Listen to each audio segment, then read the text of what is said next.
This comment is cuckoo bananas, but nevertheless, I shall respond. First, congratulations. I'm glad your granddaughter is healthy. Second, I can almost guarantee that your daughter refused diagnostic testing.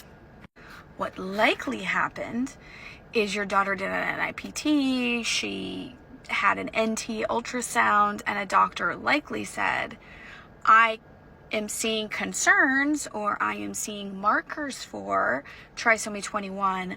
Let's pursue this further and do an actual diagnostic test, aka an amniocentesis or a CVS.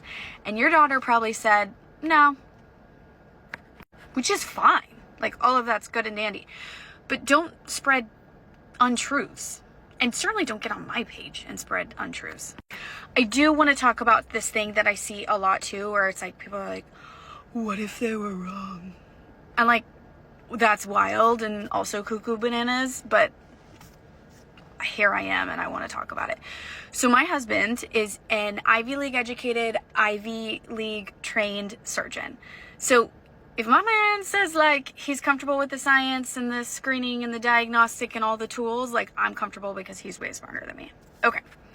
Also, doctors aren't just like telling you stuff to ruin your day. And like, I'm not a betting woman. So even if like the diagnostic test was wrong, which by the way, my CVS said 99.9999%, like this is a trisomy 21 pregnancy. They literally extrapolated his DNA and was like, yeah, there's an extra chromosome here. So the last thing I want to leave you with is a story. Trigger warning. This contains a story about a newborns that die hours after birth. Okay. So giving you time to just scroll. So from 0 to 16, my family and I attended basically a Baptist church. And there's a family there that had a genetic condition where they had a 25% chance that the pregnancies they'd have together would be with zero kidneys.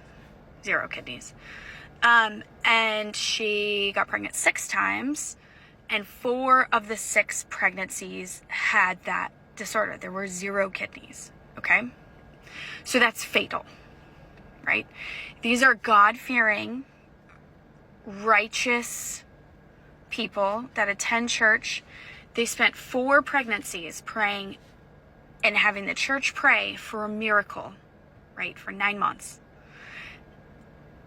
100% of the time, she delivered a baby.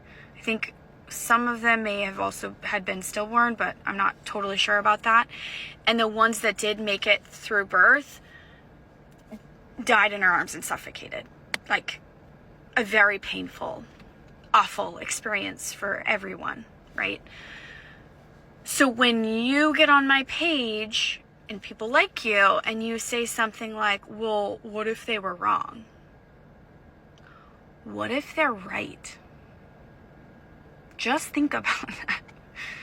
What if they're wrong? Because the chance of that is so very slim. And I watched a family who, gosh, if anyone should get a miracle, it was them. Like, what if they're right?